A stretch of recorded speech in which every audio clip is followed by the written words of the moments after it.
Bonjour, bonjour tout le monde. Eh bien, nous voici donc avec Arthur Lecointre, comme vous avez pu le voir sur l'image furtive que je vous ai présentée là. Arthur Lecointre, certains d'entre vous l'ont peut-être connu, en ont entendu parler, probablement un personnage que j'ai eu la chance de côtoyer.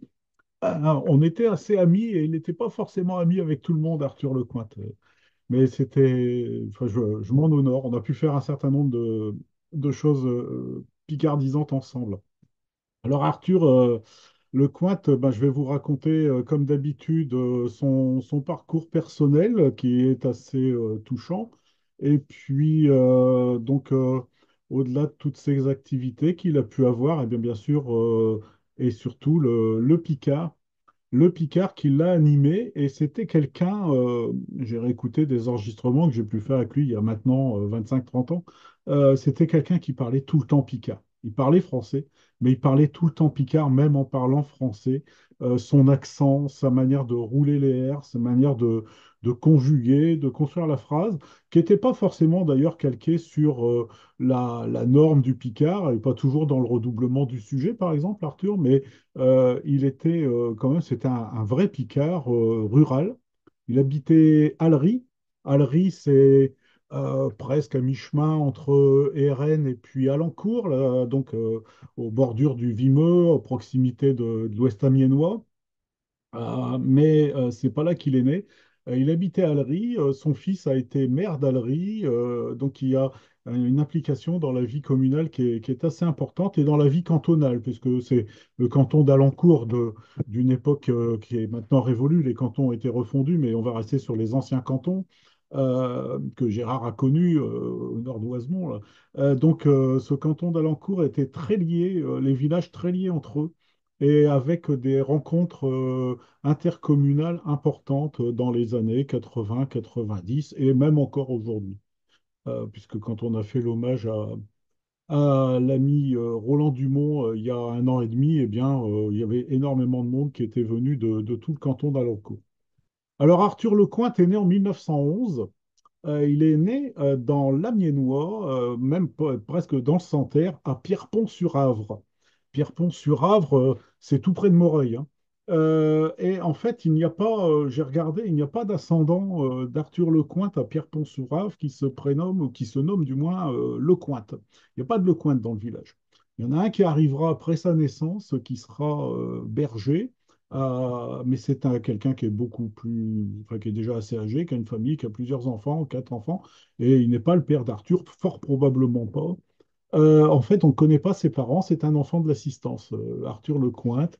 Il est né en 1911, le 11 juillet, et le Lecointre dont je vous parle, il arrive le 18 juillet. Alors, il y a peut-être un lien de famille, je ne sais pas du tout lequel. Pourtant, je vous assure que j'ai cherché, mais je n'ai pas réussi à le déceler. Et donc, en fait, à 2 ans, en 1913, il va perdre sa mère brutalement. Et peu de temps après, son père, vers 1916, je n'ai pas pu trouver la date, je dirais entre guillemets, peu importe, ses parents disparaissent quand il est tout petit. Il est orphelin, et donc il va être pris en charge par l'assistance publique. J'ai lu qu'il était pupille de la nation. Alors, est-ce que son père est mort à la guerre 14? C'est pas du tout impossible, bien entendu, mais je n'en ai pas la certitude.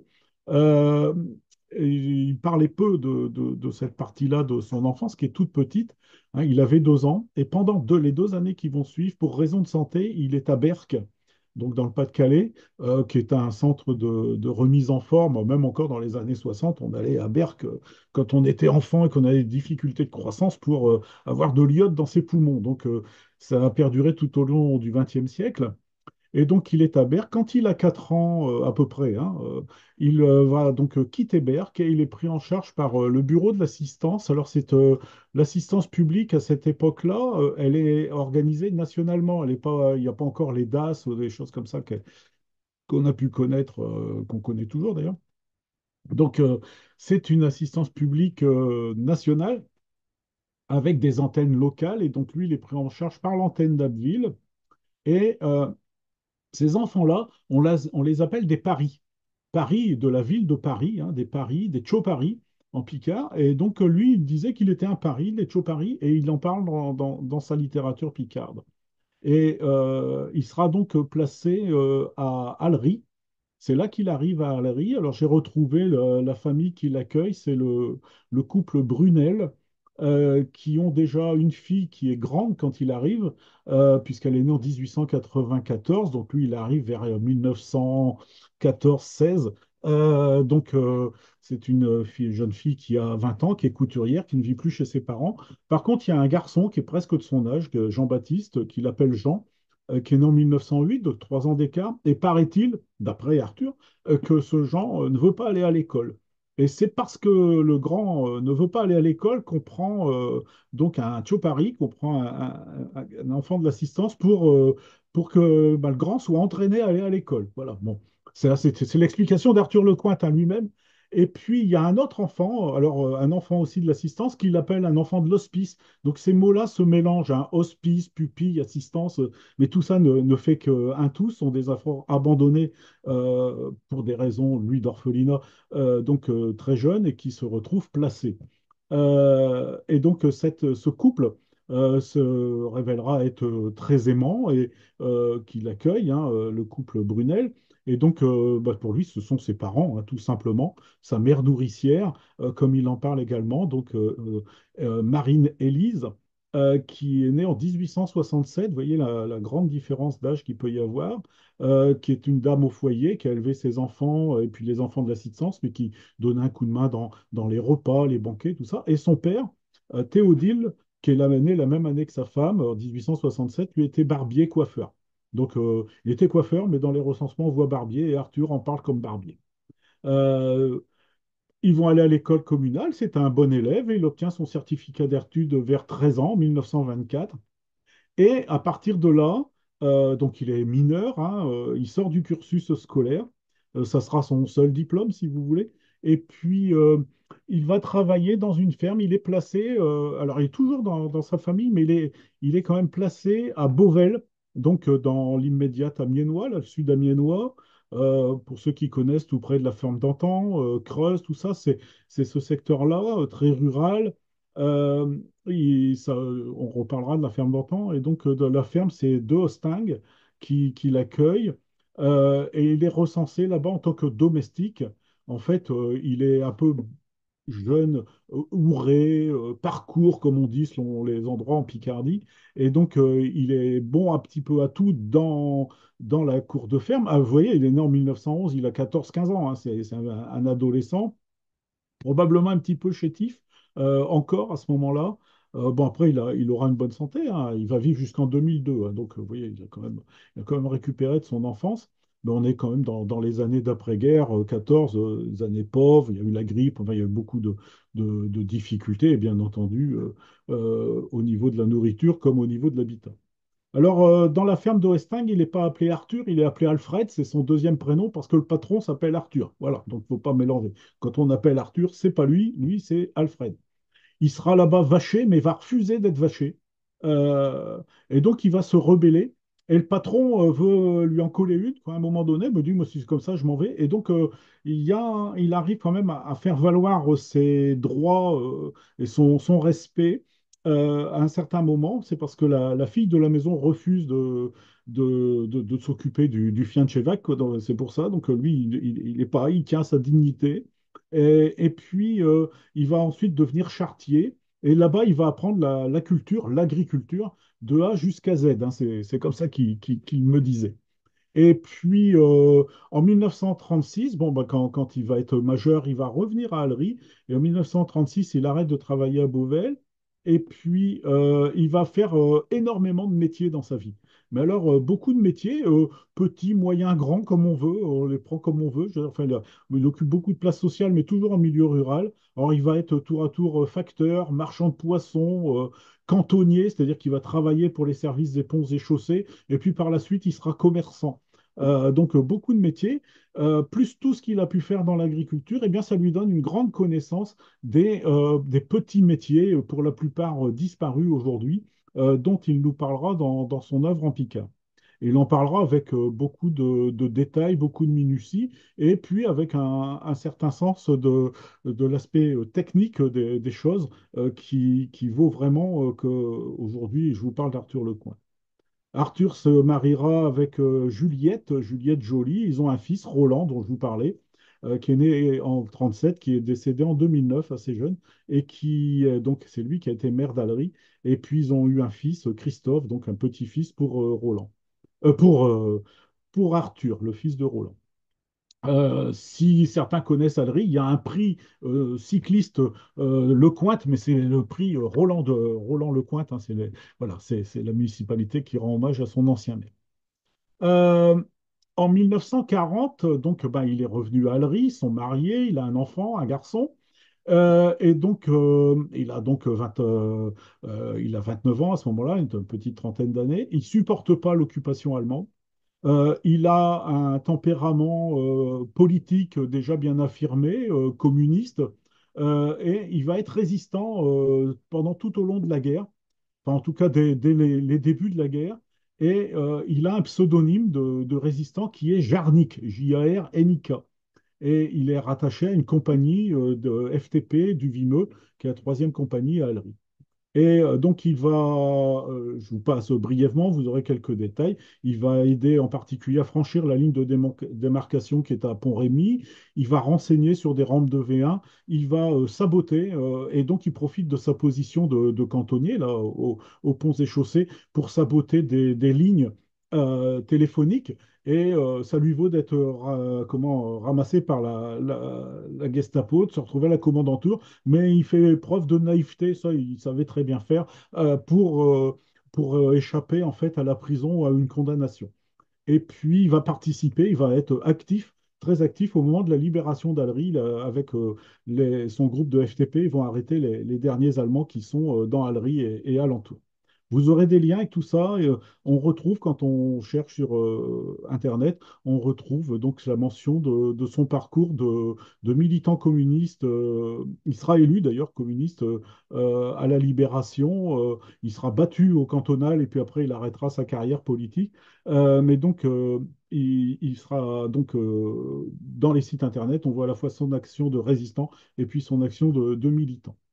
Euh, il a donc, après-guerre, près de la Deuxième Guerre, il a été marchand de charbon, marchand de boissons. Il s'est occupé de transport. Il a même été démarcheur pour une compagnie d'assurance. Vous voyez, donc, ça lui donne quand même un grand panel d'activité, et il s'implique dans la vie locale. Et notamment, alors je vous ai cité tout à l'heure Roland Dumont, originaire de Saucourt mais qui habite à Alencourt, qui a été conseiller municipal à Alencourt. Et donc je ne pense pas du tout qu'ils étaient de la même obédience politique, mais je veux dire, c'est des gens de bonne volonté par rapport à la vie communale. Et donc pour le canton, ils ont monté le CIS d'Alencourt pour le canton, hein. Donc c'est le centre d'initiation sportive, et qui est sous l'égide de la Fédération de la jeunesse et des sports.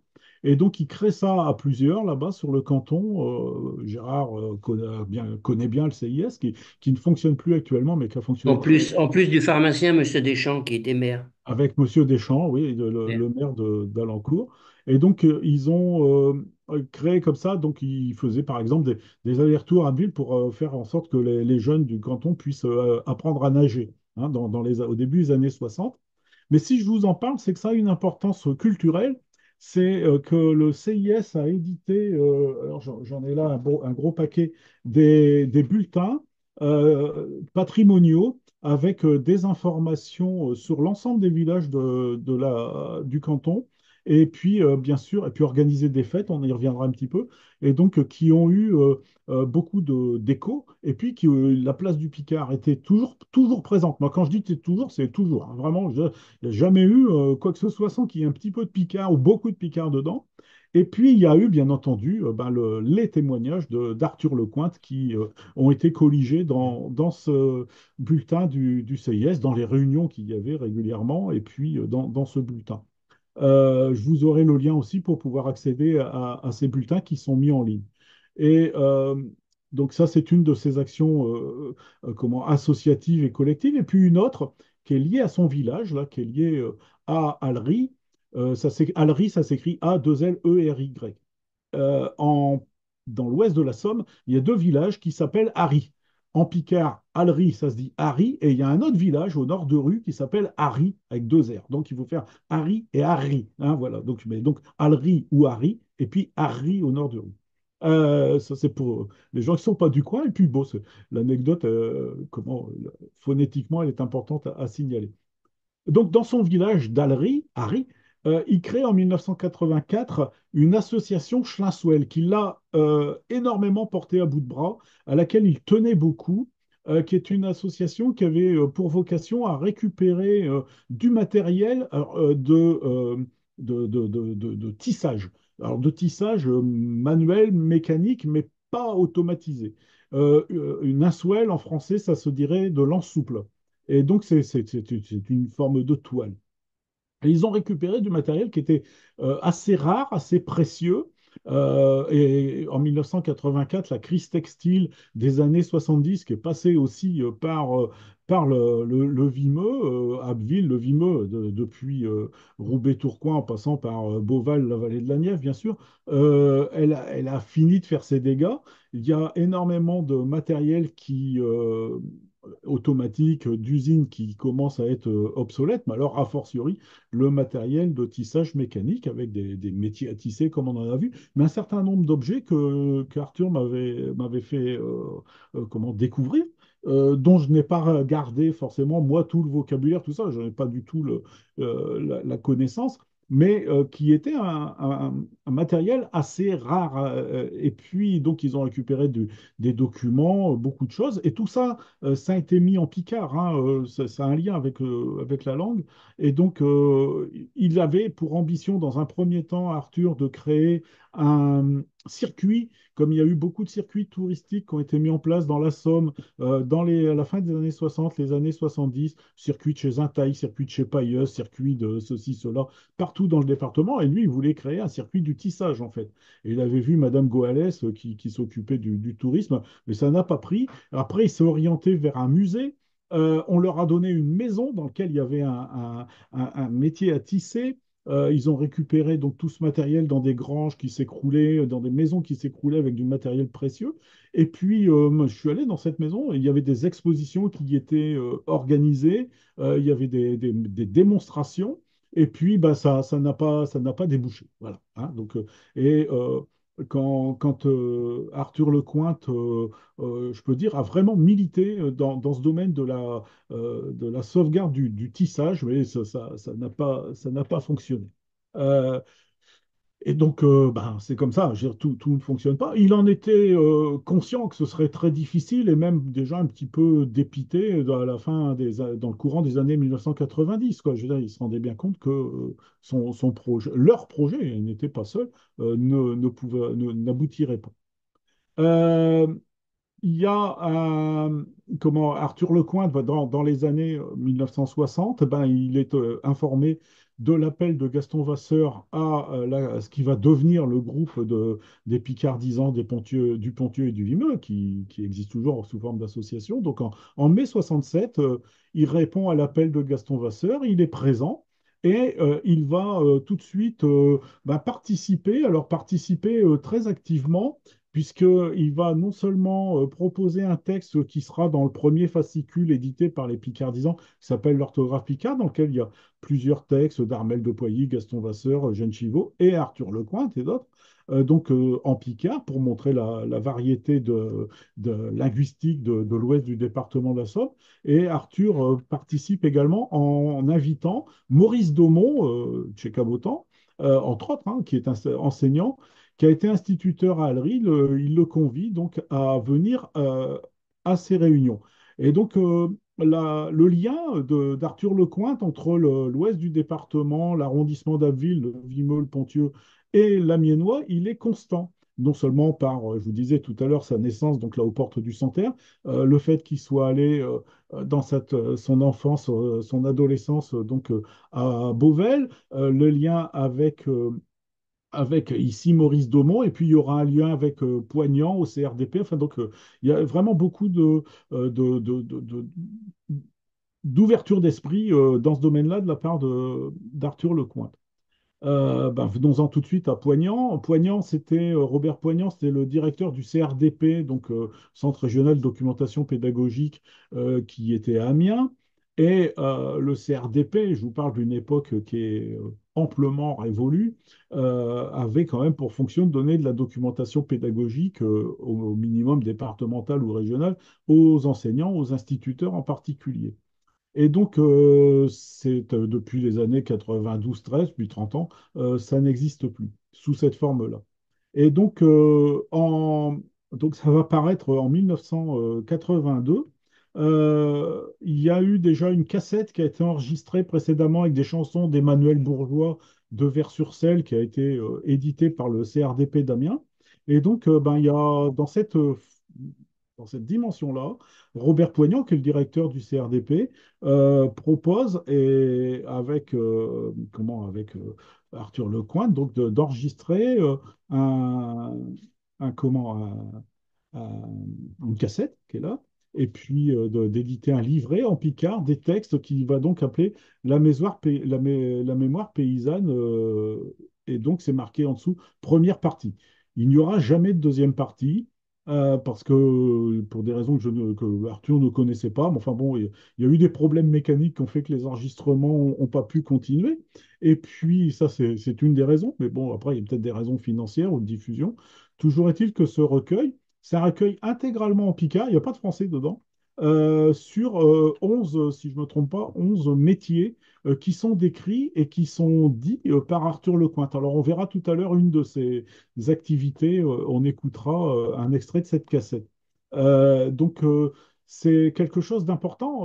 Peu de Picardisans du département de la Somme ont eu cette ouverture au CRDP. Bien sûr, il y a René Debry qui a eu une ouverture en tant qu'enseignant, chercheur et universitaire, mais en tant que, je dirais entre guillemets, simple Picardisant, peu de gens ont eu cette ouverture. Il y en a eu d'autres, hein, il n'y a pas que lui, mais sous forme de cassettes et d'enregistrements, il n'y a que ça.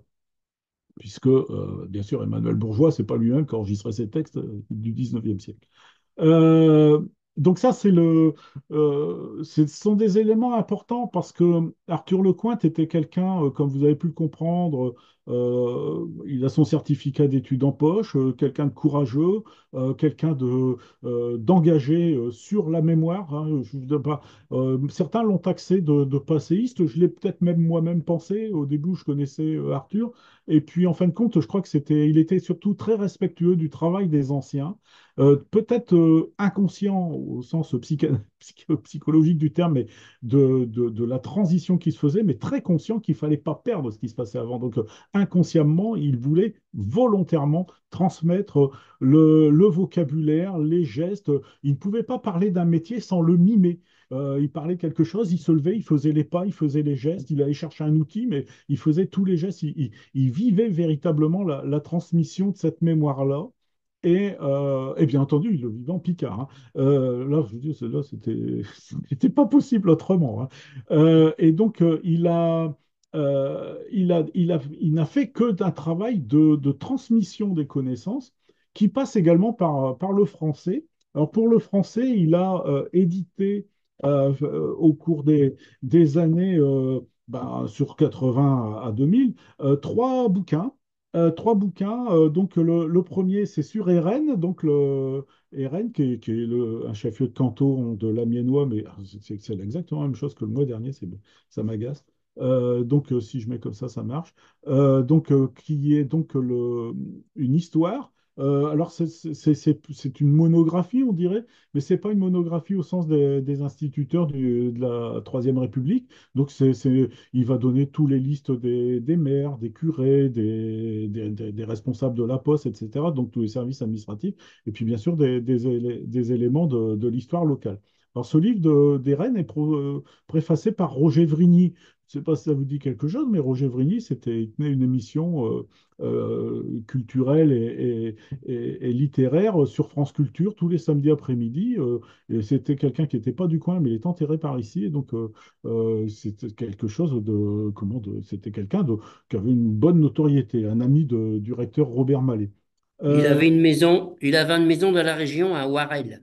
oui, il est enterré à Warel. Oui. Ouais, Ouais. ouais. Et donc, comment après il va donc j'essaye de vous les donner dans l'ordre chronologique. Donc le premier c'est Alencourt.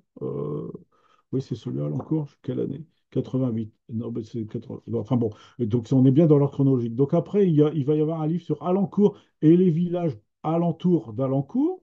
Donc l'autre chef-lieu de canton, ils sont distants quoi, de 6-8 km entre Alencourt et Ellery, il y a pratiquement rien, c'est entre Rennes et Alencourt. Et il y a énormément de Picards dans celui d'Alencourt, énormément de les dictons, les surpiqués de chez Jean, enfin énormément d'expressions. Et puis, bien sûr, sur son village d'Allery, donc celui qui est le plus épais. Alors, sur Allery, il a travaillé à partir d'une monographie qui avait été faite par Armand Maillard, un ancien instituteur donc d'avant la Deuxième Guerre, qui lui-même avait travaillé avec ses élèves donc, dans les années 1920. Et puis, donc, il a complété ce travail-là. Alors là, la rigueur d'Arthur Lecointre n'est pas absolue. Ce n'est pas un scientifique, ce n'est pas un universitaire, c'est un autodidacte. Donc, il s'est vu reprocher, et je trouvais que des fois c'était quand même assez dur parce qu'il y mettait énormément de bonne volonté, donc il s'est vu reprocher, par exemple, une faute d'orthographe ou bien une petite erreur de ceci, cela. Mais bon, ce qu'il a fait, il n'y a personne d'autre qui l'a fait à sa place. Et des fois, c'était pas dit avec beaucoup de délicatesse pour des gens qui, somme toute, en ont pas fait plus que lui. Bref, je passe les détails. Mais enfin, toujours est-il que donc il a fait ces travaux-là. Dans Allery, il y a vraiment beaucoup, beaucoup d'informations. Et je dois dire qu'avec beaucoup aussi d'humilité, ben, il ne parle pas de lui, alors que il parle de son fils, bien sûr, puisqu'il parle des mères, mais il ne parle pas spécialement de lui. C'est pas quelqu'un qui. Il aimait bien se mettre en avant en direct, mais pour la postérité, c'est pas comme ça que c'est fait. Par ailleurs, à la Société d'émulation d'Abbeville, il a donné plusieurs communications. C'est la société savante qui a été fondée par le père de Boucher de Perthes, hein, donc avant la Révolution française, qui existe toujours, dont je suis un membre titulaire, enfin, donc je l'ai bien connu. C'est peut-être grâce à ça d'ailleurs qu'on a été assez proches. Donc il a fait un travail sur les inscriptions funéraires à Allery, un travail sur le crime de Fontaine-sur-Mer, et puis les combats dans la Somme au moment de la libération de 1944. Et ensemble, avec lui, nous avons fait tous les deux une communication sur un personnage dont je parlerai tout à l'heure, un personnage d'Allery du 19e siècle, Shmawedari. Voilà. On va y venir très, très bientôt. Et puis, donc, bah, c'est quelqu'un qui a écrit en Picard et qui a eu pas mal de prix, de distinctions, dont le prix Édouard David hein, en 1979 pour tout son travail de mémoire sur lequel j'ai insisté. Et puis, il a également eu des prix de littérature à Marly, dans le Nord, à Doulan, à Cailleux. Enfin, bon, il en a eu un petit peu partout. Un premier prix des Rosati Picard, etc. Donc, je veux dire, et il en était fier, mais je veux dire, voilà, il le mentionne, quoi, c'est tout. Après, il était bien content. Je veux dire, ces prix, on lui a donné, c'est parce qu'il allait aussi soumettre quelques textes, essentiellement de la prose. Hein. Un peu de poésie, mais essentiellement de la prose. Voilà. Donc, vous voyez, cet Arthur Lecointre, je ne sais pas si j'arrive à vous le rendre vivant, mais donc quelqu'un de très animé par la vie qu'il a vécue et surtout les expériences de vie qu'il a vécues, alors là au pluriel, par ses métiers. Alors, j'en arrive à vous parler de sa bibliographie en picard, parce que là, en français, on a fait le tour. Donc, ces textes, il les propose généreusement à peu près à tous ceux qui lui demandent. Je dis ça, c'est pas très difficile. Donc, il y en a qui passent dans Schlancheron dès les années 80. Il en publie dans Éclitra. Il en publie dans le bulletin, pas du moins le bulletin du CIS d'Alencourt va en reprendre à la fin des années 90. Mais ces textes, il les a écrits déjà bien antérieurement à partir enfin, tout au long des années 69 à 84 à peu près, hein, sur cette quinzaine d'années-là. Il écrit encore ensuite, hein, mais c'est à ce moment-là qu'il écrit donc sa mémoire, donc des témoignages des vieux métiers disparus ou en voie de disparition au moment où il les écrit, qui sont disparus aujourd'hui. Et puis, donc avec, je dirais moi, une forme de nostalgie. Généralement, ça se ressent dans le dernier paragraphe ah, c'était le bon vieux temps, c'était le bon temps, mais toujours, j'ai du mal à me dire que c'est la vie de nos anciens, ce que nos anciens ont vécu, ce que nos parents ont vécu. Ce qui donne une petite relativité dans cette approche-là. Euh, L'ensemble de son œuvre comporte assez peu de poèmes, peut-être quatre ou cinq, pas plus, de l'humour, un petit peu dans des farces, manière de farce, comme on verra tout à l'heure avec le Shmaoué-Dari. Mais sinon, ce sont essentiellement des proses, des contes qu'il a proposés. Alors moi, avant de rencontrer Arthur Lecointre, je commençais déjà à découper des articles dans la presse hebdomadaire. Alors ouais, ça donnait des choses comme ça. J'ai des cahiers dans lesquels j'ai tout collé. J'ai eu autant de tubes de colle que de cahiers, voilà. Donc c'est des longs articles comme ça. Alors la presse hebdomadaire des années 60, 70, 80, c'est une presse au plomb et il faut remplir les pages toutes les semaines. Donc, c'était un bon client pour Jacques Leboeuf en particulier, dont j'ai déjà parlé, pour Étienne Chantrel, enfin, que ce soit Gamache, que ce soit Friville-Escarbotin. Donc, toutes les semaines ou presque, il passait un article. Vous voyez, donc là, il y en a quatre, là, je vous présente là comme ça. Donc, qui ne sont pas passés le même jour, bien entendu, hein. Mais donc, là, c'est Schmarchand de Ciotti, chez Contrebandier, Schmarchand de Miel, chez Raccommodez à Moison. Donc, différents métiers comme ça qui ont été publiés ou republiés ou rata-publiés. C'est pas grave. Et celui qui a été le plus publié, c'est chez Bzodinbal, chez Bzodinbal, donc pour Linswell à Alry. Donc ces textes-là, bah, au début, je les collectionnais assez précieusement. Et puis, ben, un jour, il y a eu 11 textes au CRDP. Et à la fin des années 90, Eclitra à Amiens a entrepris de les éditer dans des petits fascicules comme ça.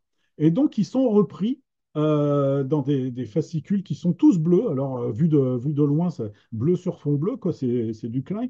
Voilà, c'est comme ça. Donc, il y en a quatre fascicules comme ça qui reprennent. Ben, j'ai pas coché pour savoir exactement, mais il y a plus de 80 textes, 80 métiers qui sont décrits par Arthur Lecointre. Et donc, on les retrouve là-dedans. Alors, les éditions qui sont faites jusqu'à 1985-10 sont des éditions en Picard, puis de chez Eclitra, c'est une édition avec une traduction en français. Et donc, enfin, c'est franchement intéressant. Dans le dernier numéro de Schlancheron, ben, j'ai repris sa description du travail du berger, parce que ben, voilà, c'est irremplaçable, quoi, tout simplement. Donc, il y a donc c'est vraiment le fond de son travail, hein, vraiment le fond de ce qu'il voulait transmettre. Au-delà de ça, il a fait œuvre de linguiste, si on peut dire, puisqu'il a collecté du vocabulaire du faucheur. Donc ça a été publié par la Société de linguistique Picard en 1974. Donc il y a quand même, entre guillemets, assez longtemps par rapport contemporainément à ce que je viens de vous parler. Et puis, Éclitra, avec la ferme d'antan, à Creuse, ont édité donc ce lexique du cultivateur Picard, qui est quand même assez costaud. Alors là aussi, probablement, je ne peux pas dire le contraire, avec une absence de rigueur ou peut-être une absence de relecture d'un autre œil, mais ça n'en demeure pas moins qu'il y a du vocabulaire. Je ne peux pas dire le contraire, il y a probablement quelques erreurs comment, de définition. Il y a quelques mots français qui se font passer pour du picard, mais je veux dire que la collection du vocabulaire qui est dedans, l'explication et puis la mise en scène du vocabulaire, c'est-à-dire la mise en scène dans le milieu où le verbe, par exemple, va avoir un sens, elle est prise sur le vif. Et donc, ce travail-là de lexique du cultivateur avait été encouragé par Maurice Hoël, un des fondateurs de la ferme d'antan à Creuse, qui était vraiment un grand ami non seulement des Picardisans, mais aussi de la langue picarde. Et puis, c'est Éclitra qui a édité ça. Donc, vous voyez, beaucoup de prose, un peu de travail de linguistique. Il y a un personnage dont je n'ai pas parlé encore, c'est Shmaouedai, parce que je fais un travail spécial autour. Vous retrouverez dans la bibliographie, dans les références à tout ce que je vous raconte, là, bien sûr, les textes picards qui sont publiés, qui ont été repris dans les bulletins du CIS d'Alencourt. La liste des textes, ils ont été repris aussi dans Schlancheron, pris ou repris d'ailleurs dans Schlancheron, parce qu'il nous a donné quelques inédits. Et puis, les références à toute cette bibliographie. Hein. Voilà. Et donc, à vous signaler que dans la dédicace qu'il donne aux Picardisans quand il offre son dictionnaire d'Alencourt, alors celui-là c'est le mien, donc il n'y a pas la dédicace, mais il exprime bien en français, donc l'auteur, afin que le patrimoine laissé par nos taillons suscite chez nos jeunes le respect de leurs existences. Vous voyez, donc c'est écrit en 1988, avoir vraiment une volonté de transmettre de la part d'Arthur Lecointre. Oui. Si tu Alors, permets, moi j'en ai un à mon ami Gérard qui habitait ce beau pays, parce que j'ai habité 3 ans à Lari, euh, à qui à qui la lecture connaîtra mieux l'image et la plénitude de son passé. Bien cordiale amitié. voilà, donc c'est Voilà. tout à Ah fait ouais. l'esprit d'Arthur Lecointre, c'est véritablement de donner une part de vie picarde et puis de De le faire en sorte bah, transmettre. que Hmm. aujourd'hui, 40 ans après l'édition de ces bouquins-là, une vingtaine d'années après ses disparitions, je ne sais plus si je vous ai dit qu'il était décédé en 2002, fin novembre. Son enterrement, c'était début décembre. Il faisait un froid de canard, on était gelés dans le cimetière. Enfin bon, voilà, ça reste un souvenir. Voilà. Mais donc, avant d'entendre sa voix, avant de continuer, je vais vous lire dans son livre sur Alry que je vous ai présenté là, il y a un long poème, très long poème, fait de quatrains, dans lequel en fait c'est un poème autobiographique. Et vous allez comme ça pouvoir le lire avec moi, bien sûr. Et puis je vais vous lire le début où il parle de son arrivée à Alry. Et c'est assez, surprenant, non, mais c'est tout à fait son droit, mais la livraison de l'intime n'est pas fréquente en Picard. Et donc, c'est tout à fait intéressant qu'il nous ait transmis non seulement dans ce texte, mais aussi dans un autre que je ne vous présenterai pas ce soir, la vie des Tchopari, de ces enfants, donc de l'assistance, qui sont placés dans des fermes, qui sont maltraités. Alors, en deux mots, ils ne sont pas bien traités ou ils ne sont pas bien considérés, mais et aussi dans la cour d'école par les autres enfants, aussi dans le village aussi à certains moments où quand il y a une bêtise qui est faite, c'est forcément eux qui en sont la cause, lui ou eux. Et si jamais ils sont à deux, eh ben c'est forcément eux. Et donc il parle de tout ça, mais pas avec quelque chose de misérabiliste. Il en parle comme quelque chose voilà qu'il a vécu et puis que là aussi il veut le faire partager. Donc, je vais vous mettre en évidence le, le texte qui s'appelle Harry Mabiopoyi. Voilà, je vais essayer de le grossir un peu parce que des fois vous avez des difficultés à le voir. L'image que j'ai mise en dessous n'a rien de contractuel, si ce n'est que c'est Arthur Lecointre qui est là en bas avec une fausse moustache, habillé entre guillemets à l'ancienne. Il est interviewé, je ne sais pas par qui. Et donc, à l'occasion d'une fête, je crois bien que c'était à Alry, et il avait cette habitude de se produire également en public, j'en ai pas encore parlé. Ah oui, il y a quelque chose, j'oublie, mais je vais vous le dire après. Donc, on va lire ça, puis après, je vous parlerai de ses productions en public. Harry m'a bien pouilly. Je me souviens quoi, quand j'étais p'tio, Capville, à Chemont-Malo, Tio José est venu me chercher comme Paris et qui m'a ramené dans ma bio pouilly. Alors, je veux faire quelques remarques. Alors, lui, il dit pas Cho ou Pio, il dit Pcho. Et il le prononce vraiment, ce Pcho, et quand il l'écrit, c'est comme ça. Quand il met ensuite Capville, c'est K-A-B-ville, et donc ça, c'est vraiment une forme picarde où il y a le A possessif qui s'efface. C'est bien décrit hein, par les linguistes. Hein. Camien, Catteville, d'où que tu veux, je m'envoie de ville. Voilà, je m'en vais à Abbeville, mais on n'en prononce qu'un seul A. Et puis, il est venu me chercher comme Paris, donc comme enfant de l'assistance. Hein. Voilà ce que ça signifie exactement. Je me souviens qu'hier, quand j'étais petit, Cap-Ville, à Chemont-Malo, Tio José est venu me chercher comme Paris et que Mickey m'a ramené dans ma biopouille. Chez toi, la gère, je canon tonoué. Raffiché dans ma grand capuchon, je tranoué.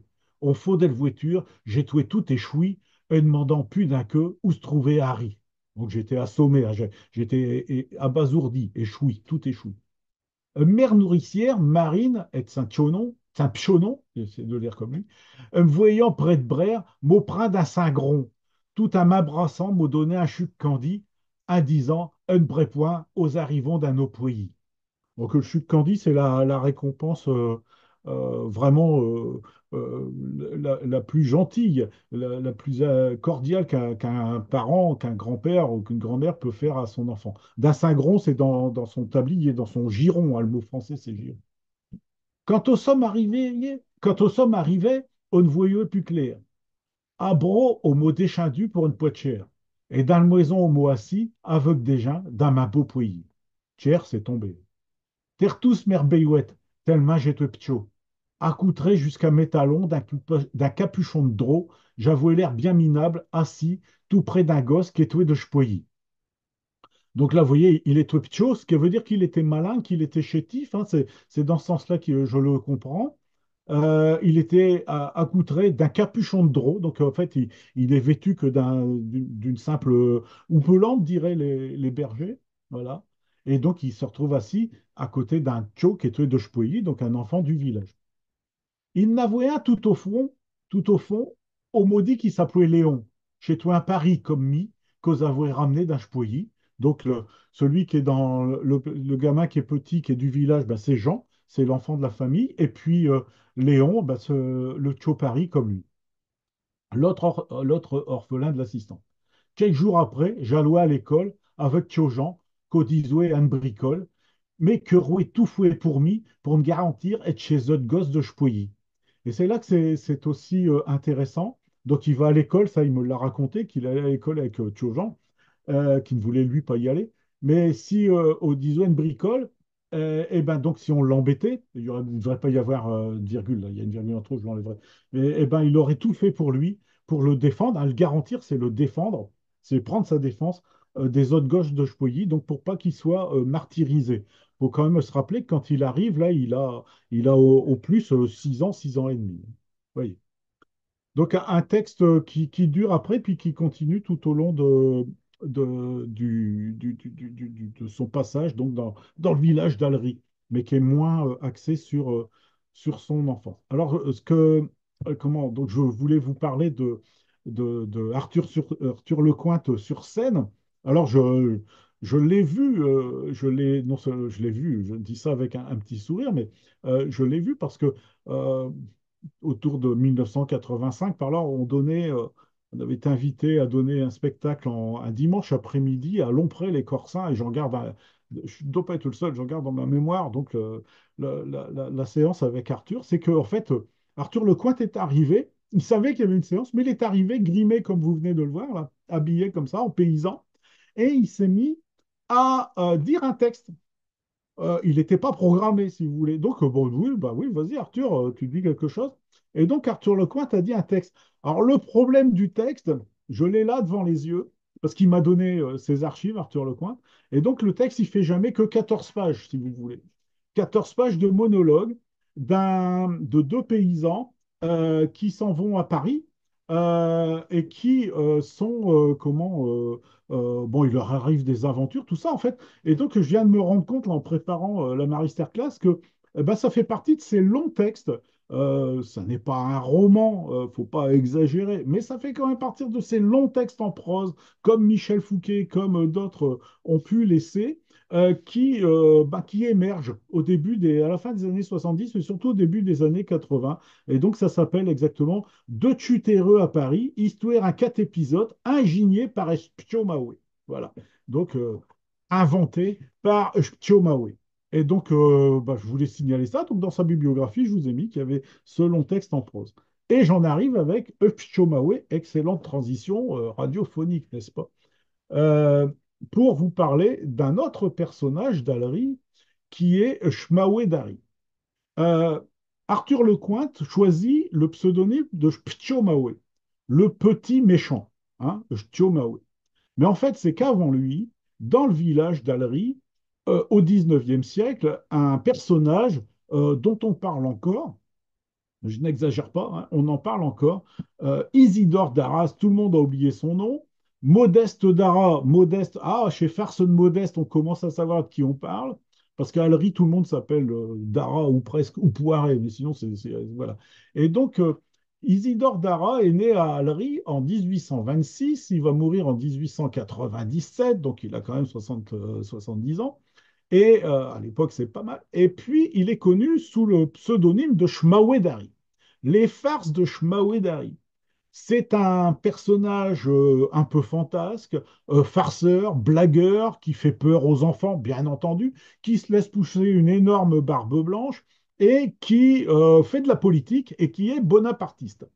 Et dans le village, il y a d'autres obédiences politiques sous la Troisième République. Et à un moment donné, il va être balancé de la mairie. Ça va être son cousin qui est de l'autre bord, les boulangistes. Et puis, donc, ils vont s'invectiver. Donc là, sous la forme politique en Picard, avec des professions de foi en Picard, des professions de foi dans lesquelles, donc, Chomawe, Isidore Dara, dit Modeste, c'est un de ses prénoms aussi, Modeste, hein. C'est pas parce qu'il est modeste, c'est un prénom.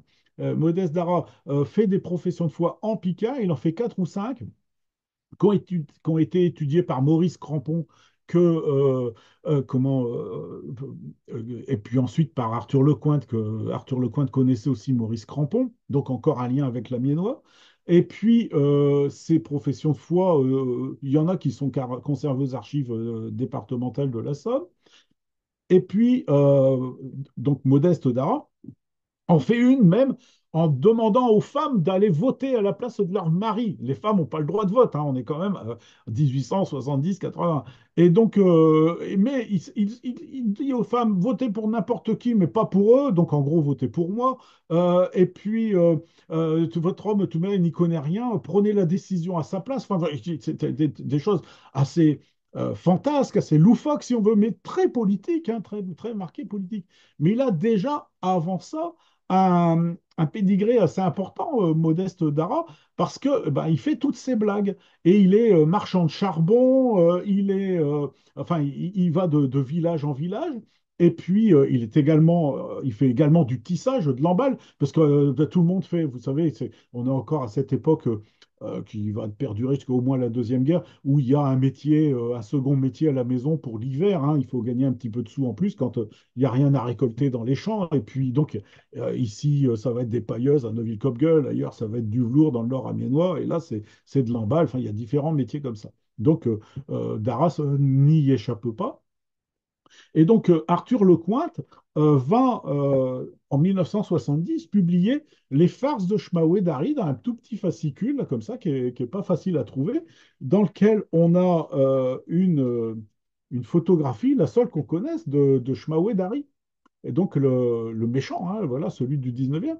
Donc en hommage à Shmaoué-Dari, Arthur Lecointre va signer tous ses textes picards à vocation humoristique. Ceux sur la mémoire, ça restera Arthur Lecointre. Mais ceux qui ont une autre vocation, il va les signer Upstiomawe. Donc quand il fait les blagues avec les cutéreux à Paris, c'est fait par Upstiomawe. Donc voilà, on a cette image-là. Et puis, bah, je vais vous partager l'écran parce que vous allez voir un truc assez incroyable. Enfin, incroyable. Une fois que je vous ai dit ça, c'est tout à fait crédible. C'est que là, on a donc bah, sur l'image, hop, ici, voilà, je la déplace, voilà. Et bien là, vous avez donc Arthur Lecointre, qui est grimé comme Chiomaoué. Ça se passait à Alencourt en 1988. C'est moi qui ai fait la photo, là. Et il défilait dans les rues comme ça, parce qu'il y avait un défilé sur les blasons de village. Donc à Harry, c'est chez Foudary. À Alencourt, c'est chez Mathieu, ou bien chez Mieux d'Alencourt, tout ça. Donc il y avait tous les blasons de village qui étaient représentés dans une énorme cavalcade. Il y avait tous les villages, il y avait 25 villages avec chacun les sorciers de Fontaine, tout ça. Je me souviens très très bien des images. Et lui, bah, il était là comme ça, pas forcément toujours tout seul, mais et très content de son coup, en fait, en train de faire une farce à la manière de Shmaoué Dari. Alors vous aurez, bah, sur la page que je vous présente là, vous aurez une, une petite biographie d'Isidore Dara qui a été réalisée dans le bulletin du CIS d'Alencourt. Et puis vous aurez également les références bibliographiques avec les farces de Shmaoué Dari, mais aussi antérieurement avec l'étude qui avait été faite par Alsus Ledieu, qui était à ce moment-là bibliothécaire à la bibliothèque d'Abbeville, qui est originaire de Demuin et puis qui a été instituteur un petit peu, pas partout, mais dans le sud amiénois, dans la Somme. Et donc, Alsus Ledieu intitule sa plaquette Un-t-il eu l'espiègle Picard? Donc ça, c'est Eulenspiegel, c'est en Allemagne, hein, il y a ces farceurs-là, enfin, cette tradition germanique. Mais il appelle ça Eschmaoué. Bon, très bien jusque-là. Mais l'intérieur est en français. Les blagues sont racontées en français. Arthur Lecointre, lui, raconte les blagues ou d'autres blagues, d'autres farces, plus exactement, de Shmaoué-Dari en picard. Et donc, avec Arthur Lecointre, c'est là où on a fait un travail ensemble. C'est que on a présenté à la Société d'émulation d'Abbeville les professions de foi. Donc, d'après le travail de Maurice Campeau, et donc, dans les travaux publiés en 1990, on avait fait ça en 1989, donc dans le bulletin, bon, ça se trouve, hein, ça, le bulletin Société Émulation, vous avez les professions de foi de Shmaoué Dari. Donc, on a, vous voyez, un ensemble comme ça euh, là aussi, de transmissions qui se fait de la fin du 19e et qui n'ont pas été transmis à Arthur Lecointre d'une manière anodine, puisqu'il habite à Allery. Donc, le personnage, dans sa petite enfance, on peut imaginer facilement qu'en 1920, on se rappelle des blagues qui étaient faites 50 ans avant, 1880, par tout le monde s'appelant Darras, par un ancêtre de ceux qui s'appellent toujours Darras dans le village. Donc voilà, on a ce personnage qui est très important. Ça a contribué à la première notoriété d'Arthur Lecointre que d'avoir remis à l'honneur ce personnage-là. Et puis sa deuxième et grande notoriété sont les travaux donc sur les vieux métiers. Alors pour arrêter de parler un petit peu, puis vous donner le son de la voix d'Arthur, mais on va l'écouter plusieurs fois. Eh bien, on va écouter. Alors, je démarre le truc comme d'habitude. Ça va pas marcher comme je veux, mais c'est pas grave. On va trouver la solution. Hop, hop. Et donc là, euh, vous allez écouter Arthur, si vous voulez bien, en train de parler de Shmaoué Dari et de raconter une farce. Hein, vous n'avez pas le texte, c'est pas, le texte, vous l'aurez issu de la plaquette là, que je viens de présenter. Il raconte hein, comme ça. On était en pleine conversation tous les deux. Et je me suis rendu compte qu'avec lui, j'arrêtais pas de parler picard non plus. Je veux dire, tu vois, il parlait picard. Oh, mais quand je suis avec quelqu'un qui parle picard, je parle picard comme lui. Puis, c'était parti comme ça. Donc, on va écouter bien. S'il y a un problème, alors il faut quand même que je partage l'audio, ça sera mieux quand même. Voilà. Maoué, M-A-H-O-U-E-T. C'est Mawette. Mais c'est comment précis. d'ici, wesh, Maoué. Hein? Oui. Maoué, comme j'ai dit, chez toi, un farceur, il aimerait bien faire des farces. Alors un jour, donc il y a un gars qui s'emmène, et puis, enfin, en chemin, comme tout le monde, il a un chien.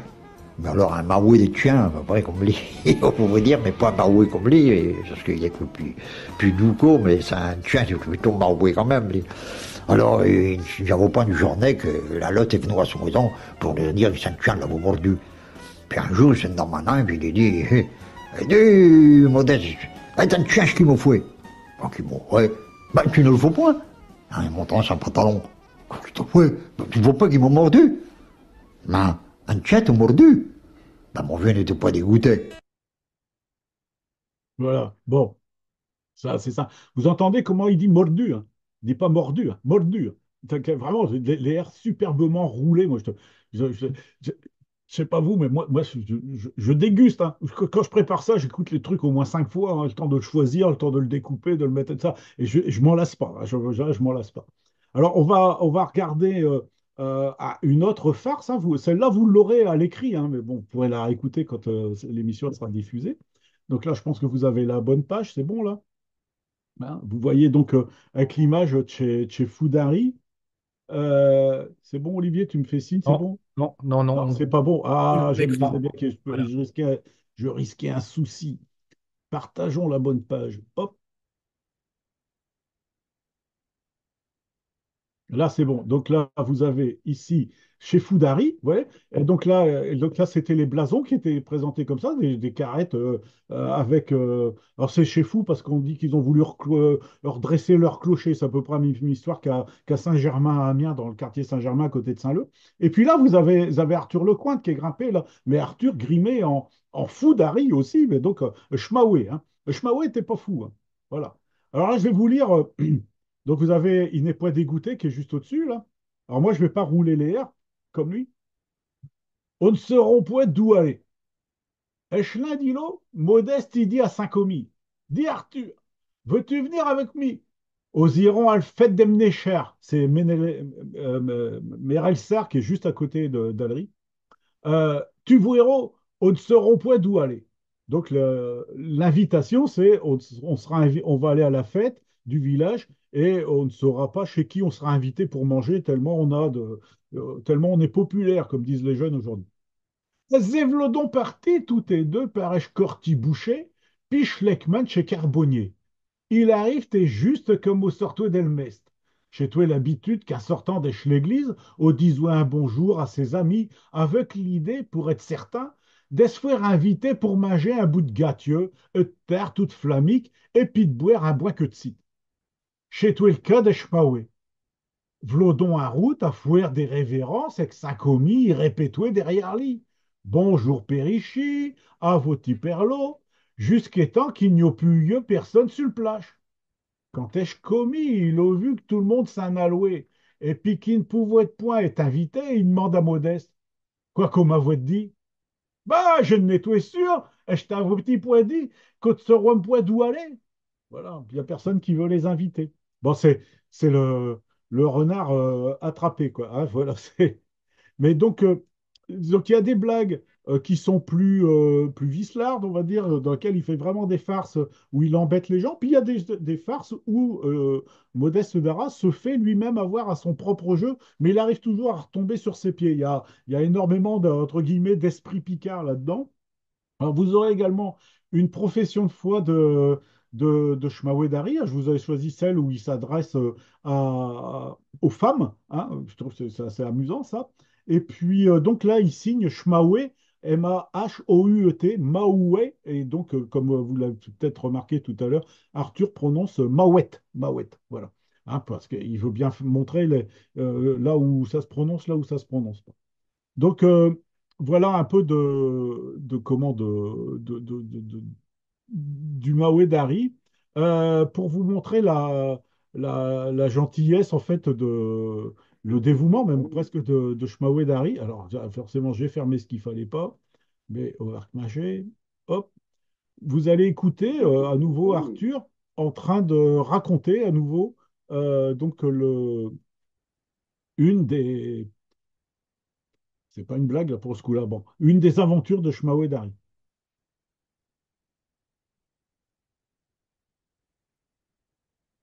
Hein, et il y avait de la neige, et puis à jouer, je commis, il dit, oh, mais je ne vais pas les porter de carbone, je ne vais pas me casser une patte pour eux. Hein. Chez gens l'entendront, quoi, chaud, chez gens ne vont pas mourir de froid docté. A-t-elle acheté le Solferino, puisque j'ai tout Solferino 5 veaux, a-t-elle Solferino, et puis mes joues y allaient. Ils ont été portés du beau, à pied des queues, à l'encours, hein. En arrivant, il dit à chez gens, je ne veux pas que vous ayez chevaux, et je vous apporte donc vos carbons, ma commis n'a pas voulu venir en plage. Voilà. Donc, vous voyez, c'est quelqu'un de généreux, quelque part. Hein. Je ne voulais pas que les gens aient froid. Donc, Solferino, c'est le nom de son cheval. Je vous ai dit, il était bonapartiste. Hein. Donc, ça n'a rien de bien surprenant. C'est même très fréquent au 19e siècle, jusqu'à la guerre 14, qu'il y ait des gens qui s'appellent, qui se prénomment, qui prénomment leur enfant Bonaparte. Il y en a aussi qui appellent leur fille Marie-Louise. Hein. Je disais, voilà, il y a de tout. Hein, il y a de tout. Mais bon, ça n'a peut-être pas bien changé d'ailleurs. Donc, la référence à des personnages, pour nous historiques, mais politiques d'époque, n'est pas rare. Alors, pour changer de registre, on va écouter, et vous allez lire en même temps, donc chez Gléneux. Alors, j'ai choisi ce texte-là, donc dans les vieux métiers. Vous allez me dire, glaner, c'est pas un métier, bah, c'est quand même une occupation nourricière importante.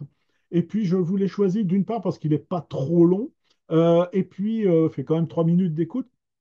Et puis aussi parce que tout le monde sait ce que c'est que glaner, hein. On se représente les glaneuses de Millet. D'ailleurs, il y fait allusion, Arthur Lecointre, dans son texte.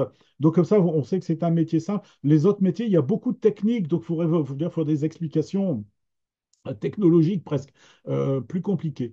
Alors, vous allez, on va écouter, hein, je ne vais pas intervenir.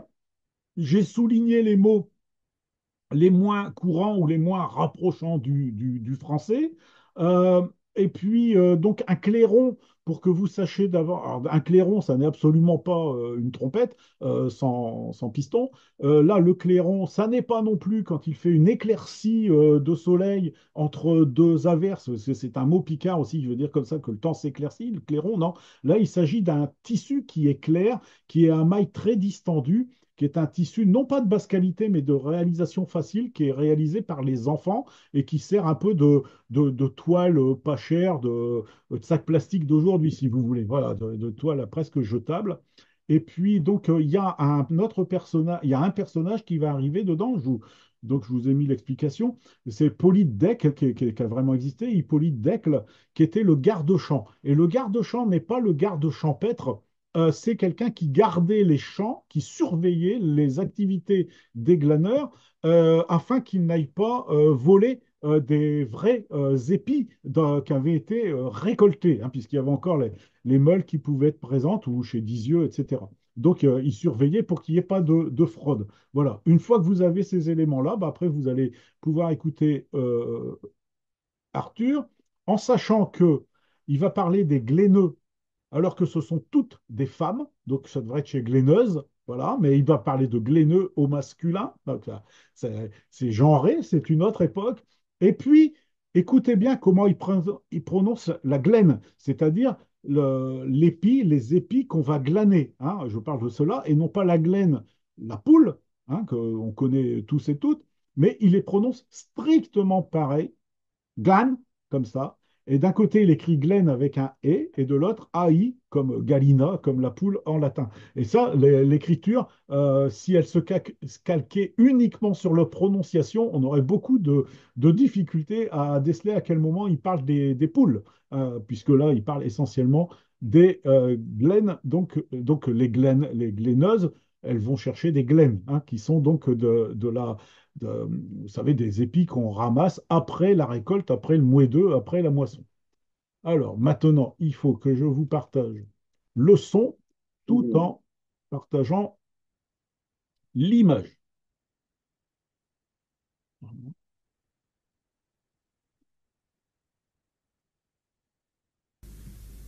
Qu'est-tu bio dans le mouedeux, quand d'un chez camp, au voyou chez Gléneux, et tramait d'un chez pièche en route à Gléné. Après nous, au pouvoir les vire, terre toute sur le plage, attendant pour l'idée pour s'en aller un troupieux. Chez femme et de visant un son, un capieux sur le tête, perchait d'un aiguille un travers qui passait dans le chignon. Et de zot avec une capeline, un chinois avec clairon dans le main, puis dessus le côté de le cotron, un chosseau, avec dedans quelques morceaux de chute, puis un tchot de bouteille et de fleurs d'oranger.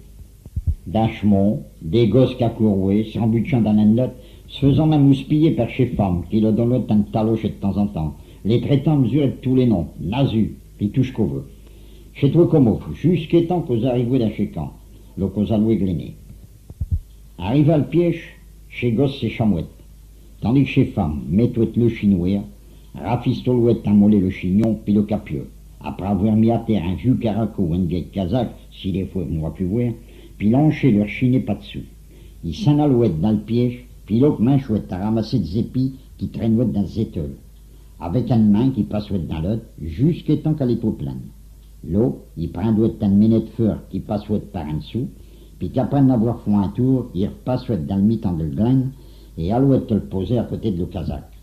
Quand il n'a pas son coup 6, il n'a besoin de botte en les mettant dessus à tête. On n'en voit pas toujours comme il faut. Il y a des moments, il venait des chicanes rapportant une glaine qu'on ne retrouve plus, ou bien qu'on s'est trouvé trompé dans 50. J'ai trouvé souvent sans vis-à-vis qui prend doué. On s'est trouvé content de les voir se disputer, on s'est dépêché de s'approcher, mais bien souvent, chez toi nous, chez gosse qui l'a votre tado.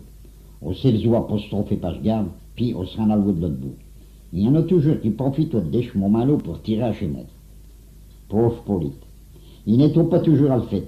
Avec chez cause, à l'eau à mi-temps, mais avec chez femmes chez toi de cause. Quel est bien non vise dans l'autre. Par moment, il est tout prêt à se battre. On s'arrête quand l'un est chez deux à se ranalouer de l'autre bout de le piège, tout baragouinant après avoir pris ses graines puis saint Bataclan. Sulvé, tout le monde rentre avec ses bottes de graines à long sur tête. Quand on a voulu rien avec une botte plus grosse que les autres, on disait qu'il avait tiré chez moi. Chez Glénon Millet, ils sont toujours là. Mais chez vrai, ils n'ont plus rien à glainer. À moins qu'à nuit, ils vont trottiner un mollet de maïs pour le glaine, mettre blé d'avin et d'œufs, et bien fini. Mais je coupe bien. Chez Gadrouilly, chez Feucheuse batteuse, ils font. Un échant du grain est calé sur le terre, qui repousse au bout d'un moment à croire que j'aurai semaine nouvelle récolte. Chez toi, le bois mon main pour chez gosse. Courir à vac, ramasser des bottes, glainer pour avoir un mollet de sous pour accater du réglisse ou du zan, ou bien les warder pour monter à bider de beau moment de le fête. Tout haut, chez les jours du vieux temps, puis quand j'ai belle photo de chez Gléneux. Je ne peux pas m'empêcher de penser que tout haut, nos gens ils l'ont vécu. Ça a été? Ouais. Donc, vous voyez, bon, je trouve que bon, bon, comment l'enregistrement, on entend, il y a des petits clics à certains moments. Le magnéto, bon, ils ont fait des petits montages, c'est normal. Euh, mais je veux dire,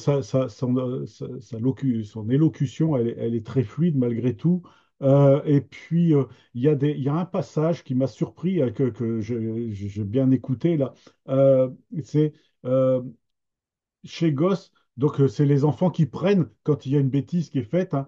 Nous, chez Gosse, donc c'était bien chez toi et nous, chez Gosse, qui l'avouait à dos, au se faisant apostropher. Et oh, oh, il y a deux O qui suivent, mais il en prononce qu'un. Comme tout à l'heure, à Addeville, il en prononce qu'un. Et ça, c'est quelque chose que je n'ai pas souvent remarqué comme ça. Donc le vocabulaire, bon, j'ai fait en sorte, je vous l'ai dit, qu'il ne soit pas excessivement compliqué. Étramé, par exemple, c'est éparpillé. Mais il y a un mot qui est intéressant aussi, puisqu'il veut dire aussi éparpillé, c'est chez Gosse, il s'échamouette, il sait s'aimer. Et ça, c'est un mot que je ne connaissais pas avant Arthur Lecointre, puis Léopold de Vim aussi. Donc, quand une ruche, un ensemble d'abeilles qui vivent dans une ruche, mais le mot picard pour une ruche, c'est un catouer, le mot, elles s'aiment, eh bien, il y a un mot picard pour ça, elles échament. Elles échament. Et donc là, chez Gosse, c'est Chamoué, c'est-à-dire que voilà, il se répandait dans la plaine. Donc il est enfant quand il dit ça. S'il est enfant, il a 10 ans, on est en 1921 et on glane en 1921 pour avoir à manger dans les familles. C'est quelque chose qu'il a véritablement vécu.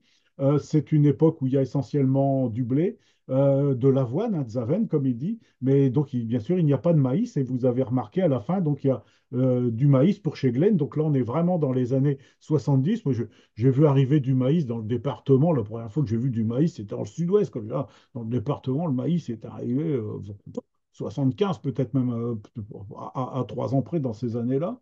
Et puis, donc voilà, écaler, c'est donc il emploie le verbe français, hein, écaler, c'est le grain qui s'écale, donc qui sort de l'épi, et puis qui va se ressemer tout seul, voilà. Et puis bien sûr tirer à Chémont, donc là c'est vraiment de la maraude, hein, c'est de la fraude, c'est voilà, donc on va chercher des épis qui sont déjà récoltés et auxquels normalement on n'a pas le droit de toucher. Alors dans le même esprit, il y a un autre texte qu'il appelle chez Piétineux.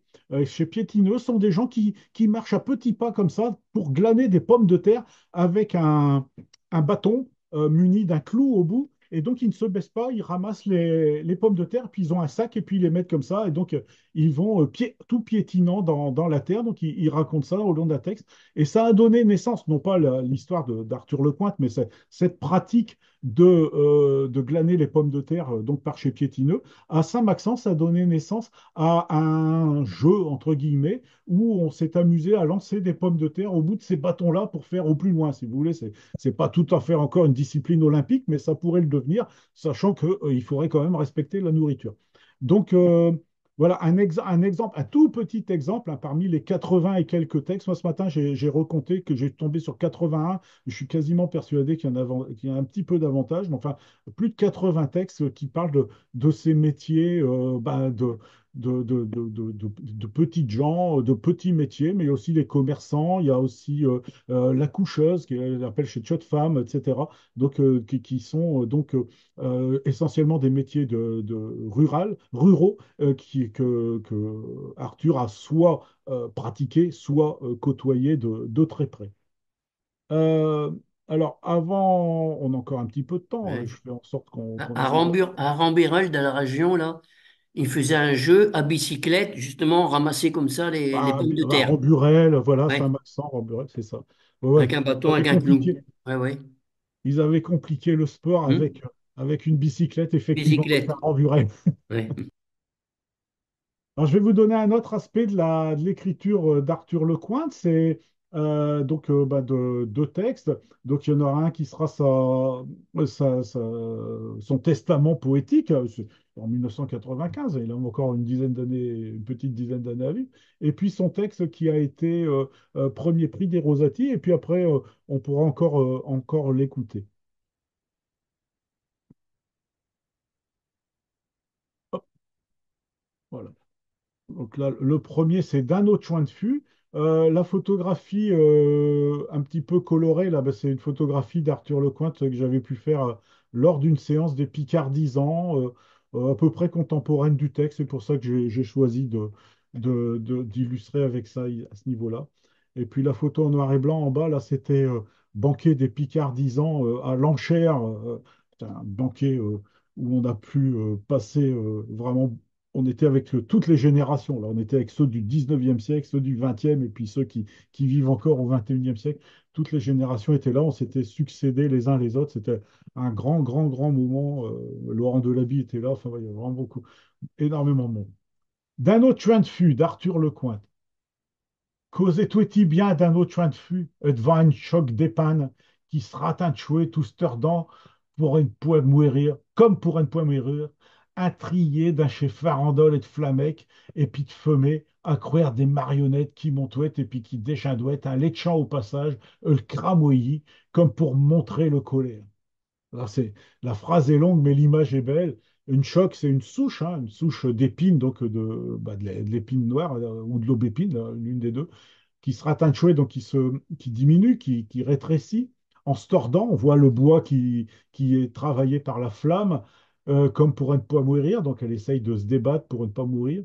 Euh, Intrigué d'une farandole et de flamets qui puis de fumée à courir des marionnettes. Je veux dire, l'image, ça ressemble un peu à Charles Caron le mois dernier, quand il y avait ces flammes de mai 40 qui brûlaient les marionnettes des Rosati, là, à Amiens, ouais, au Moulin de Roi.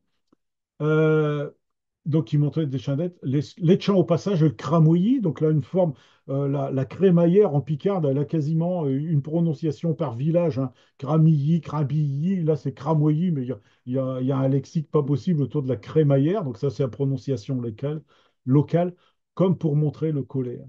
Si je suis devant, je couais, d'où qui mijotoit un morceau de l'air avec des légumes qui vous donnaient l'envie d'élever je couvercle pour mieux sentir. Assis dans ma cadeau, avec mes paches, j'essaye d'être dréché un morceau de beau qui vaut cher. Donc, c'est des longues pinces hein, métalliques pour arranger les bouts de beau dans cheveux. Et je les remonte chez Landier. Les Landiers, ce sont les chenets, en poussant un mollet de chêne tout autour, profitant de schmorcieux allumé pour raviver ma mollet de toubac et que j'ai couvert d'un pipe. Et de l'autre côté, un co assis sur Saint-Chu qui rebeille ch'koué tout en ce tête. Puis c'est plus de chant, arbeillant, notre chien allongé à côté de lui. Donc on a une ambiance bucolique autour de la grande cheminée picarde. Mes yeux de père, je pense à ceux qui n'ont rien pour se coffer, à chez vu qu'un mollet de caleur fouettant de bien, puis à chez Ptionazu, qui sont si contents de vir chez Flamec montant dans le cuminet à l'idée de croire qu'ils vont se satcher par un eux. Hein, puisque vous avez peut-être déjà vu les cheminées qui laissent partir des flamèches, des escarbilles selon le tirage qu'il y a, et puis aussi le ramonage qui a été fait. C'est pas forcément signe que la maison, elle va pas prendre feu, ça. Hein. Pendant ce temps-là, le comptoise et graine s'incaplait, mettant tout le monde d'accord, car qu'au vache ou bien non, une minute c'est une minute pour tout le monde. le daran qu'on voudrait poivir, nous lèche penser qu'être venche fut beau, chez le meilleur moment de la journée. Donc là, on n'est pas sur un texte nostalgique en soi. On est sur un texte même assez, je trouve, assez fort, euh, assez puissant par sa dernière phrase, hein. Les flammes, bah, sont les flammes qu'on voudrait poivir, parce que la dernière bah, nous laisse penser qu'être venche plus de beau, c'est le meilleur moment de la journée. Donc, comment prendre du goût au plaisir d'aujourd'hui, à la chaleur, et puis bien entendu craindre la dernière minute, puisqu'il y a l'horloge qui est derrière. Et donc, l'image entre le temps qui passe et les flammes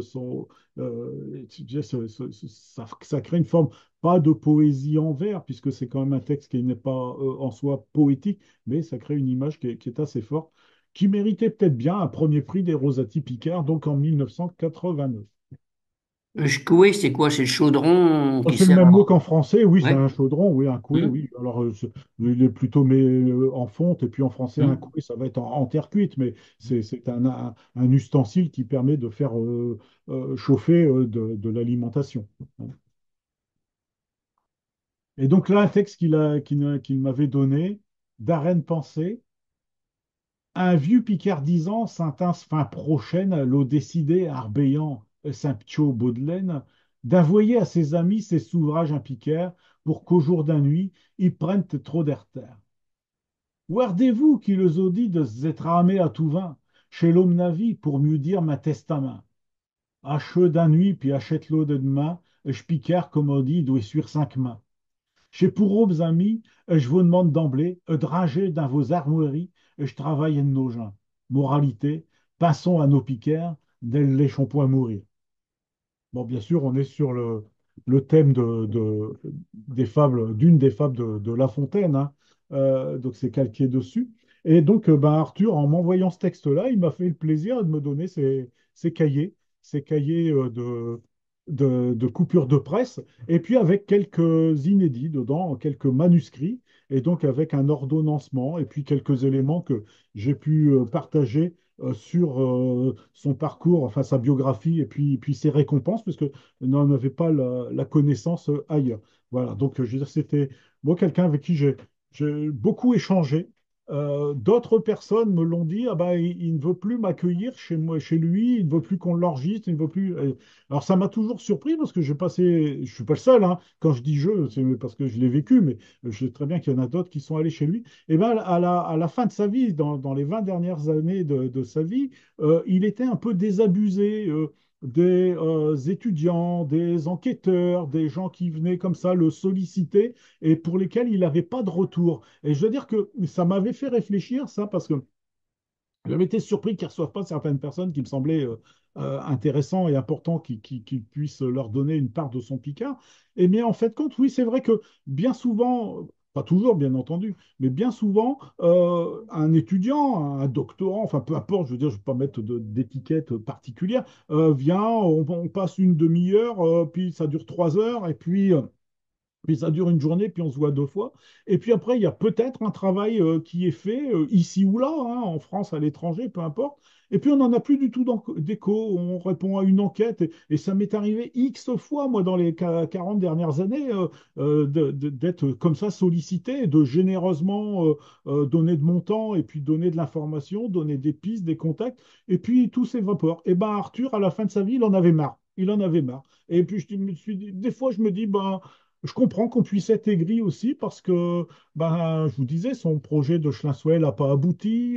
Il a rencontré des responsables au niveau départemental. Et puis, le maire d'Alencourt, à ce moment-là, était sénateur aussi. Donc, je pense qu'il y a eu des gens qui étaient au courant. Bon, il a dû être reçu poliment. Puis, on a dû lui dire oui, puis il ne s'est rien passé derrière. Et de la même manière avec certains comportements comme ça qui sont, on va dire, peu éthiques. C'est un mot qu'on entend de temps en temps et je pense, a son sens ici. Alors, avant qu'on se quitte, si vous voulez bien, vous allez écouter Arthur Lecointre en train de parler du tissage, puisque c'était quand même le fond de sa motivation.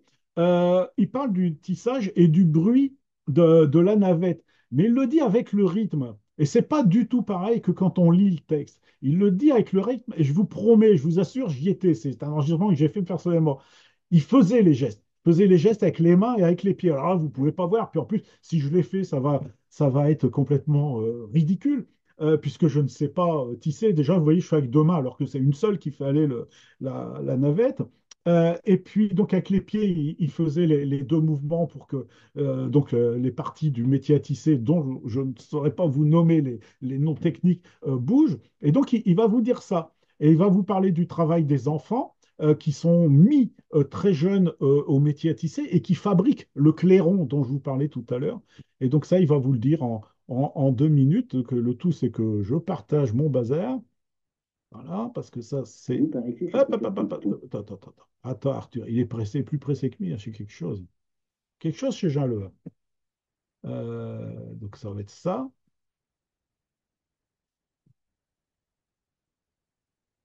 C'est parti. Nous, par ici, c'est tout surtout le toile de balle. Alors, on faisait d'abord du clairon, chez toi, une chose, lame très, comment que je dirais, avec des grands carrés, quoi, des duites qu'on appelle moins serrées. Puis après, on fait le plus forte. Un chaîne double, qu'on appelle. Alors, l'eau est au plus fort, c'est pour faire des tissus de sommier, par exemple, du machin comment je dirais, de la toile d'ameublement, hein, des toiles Toi le plus fort, plus fort. Tandis que chaud, j'ai tout pour en faire des sacs à pain de terre, des trucs comme ça. Des sacs à oignons.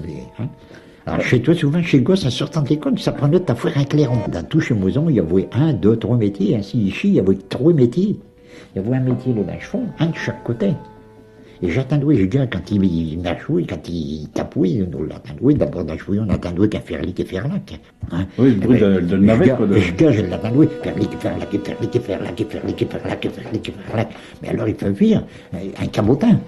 Hein, sur un siège qui vous jouez, puis ses pieds qui ouvraient telle foule, hein, puis en même temps qu'il envoyait la navette avec les cheveux, hein, et qu'il tirait chez Ribéry pour serrer le twin. Oui, vraiment. Hein. Mais alors, pour un tube, d'abord, je suis fabricant, je suis toujours allé, c'est très chouette quand il y a une pièce pressante. Ah oui, ça l'ouvre tout de suite constant. Et en passant d'un chérure, on entend. Alors, d'un chérure, on attendait que je fasse lick et faire lac. Ah, c'est raison, oui, parce que dans le volet, on attendait que. Ah, ouais. Ah, et faire liquer, faire laquer, faire liquer. Et puis je fais toi un cabotin. Et puis vous avez entendu tous ces termes techniques, le charivari, tout ça, c'est pas du. C'est pas des mots inventés, hein. Le fouet, enfin voilà, tu veux dire, là, on fouette, enfin, j'imagine, hein, enfin, j'imagine, je veux dire, j'essaye de visualiser, et je vous assure, il était là comme ça, et comme ça. Et puis, il y a un autre moment, je me souviens, il se déplace et puis il faisait les choses, le micro, il était pas assez long pour pouvoir le rejoindre. Donc, c'est pour vous dire, donc voilà, ce personnage dont on trouve difficilement ses ouvrages chez Éclitra. Alors, en bibliothèque, oui, à Amiens, ça doit être assez simple. Et puis, bien entendu, la presse locale qui a repris hein, les coupures de presse que je vous montrais, ben ça, c'est disponible dans les archives. Donc, bah, c'est sûr, faut y aller. Dans la bibliographie, bah, vous aurez quelques références de textes qui sont republiés. Vous aurez les références pour Schleswell, pour le CIS, où là, il y a une quantité d'informations. Il y a même des textes de Gérard qui sont dedans et tout ça. Donc là, il y a une quarantaine de numéros qui s'étalent sur 15-20 ans, donc sur lesquels on a accès aussi à du Picard, puis à de la mémoire. Et puis, bah, je vous disais, là, dans le dernier numéro Schlanchemont, qui est sur le thème du mouton, du berger, donc il y a son texte sur le berger qui est là, et puis qui est repris d'après l'enregistrement qui a été fait pour le CRDP. Dans l'enregistrement que vous avez du CRDP, j'ai mis une petite phrase en italique parce qu'elle est dans le texte, mais elle n'a pas été dite, donc, pour une raison mystérieuse, voilà. Et puis, je vous ai donné comme ça le plus de pistes possible pour quelqu'un que bah, je pense qu'il doit, il a été incinéré, il ne croyait pas plus à Dieu qu'à diable que moi, mais je pense que sa mémoire, elle mérite au moins que on ait passé 1 heure et demie avec lui aujourd'hui, et puis qu'elle soit connue, que ce nom-là ne soit pas simplement un nom dans une anthologie de textes, par exemple. Il a fait un travail vraiment de- assez minutieux sur différents métiers et de manière des fois très surprenante, hein, qui vont aussi bien du briquetier aux couturières, en passant par, mais vraiment partout. Si je vous en faisais la liste, franchement, c'est important. Voilà, mais j'espère que je vous ai donné le goût à retrouver ce Picard, d'une part, ces sonorités du Picard, et puis donc ces métiers qui sont ceux de nos grands-parents, hein, pour la plupart, parents, grands-parents, arrière-grands-parents, évidemment.